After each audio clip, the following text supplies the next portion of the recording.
Қайырлы күн достар, бүгін сіздермен дәмі өте ерекше шығатын әрі тез дайын болатын баклажанның рецептісімен бөлісемін. Видеоны соңына дейін көріңіздер, және де ұнап жатса лайк, комментарияларыңызды жазып, каналыма тіркеліп өтіңіздер.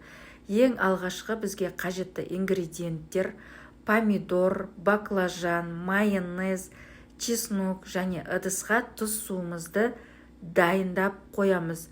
Алдымен баклажанымызды орташа көлемде домалақ тәрізді етіп турап шығамыз, және де дайын болған баклажанымызды тұз суға 45 минутқа немесе 1 сағатқа салып қоямыз.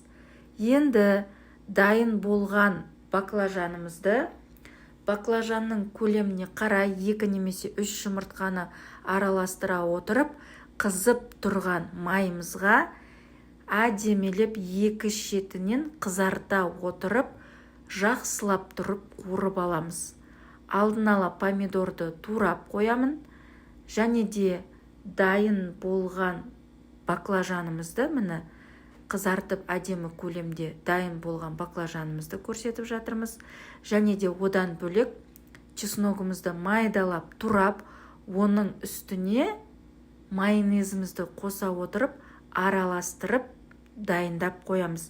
Дайын болған баклажанымызға майонезімізді, чеснокпен араластырған майонезімізді жағып, үстіне помидорды салып, қайтадан майонезімізді жағып, үстіне қайтадан баклажанымызды салып, осындай көлемде баклажаннан жасалған салатымызды дайындаймыз.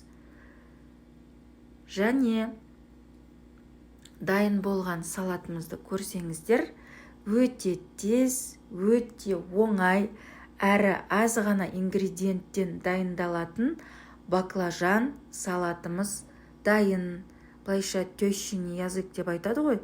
Баклажан салатымыз дайын. Үйде жасауға кеңес беремін. Өте оңай, өте тез, әрі жылдам дайын болатын баклажан салатымыз. Видеоны соңына дейін көріп ұнаса, лайк, комментарияларыңызды жазып өтіңіздер.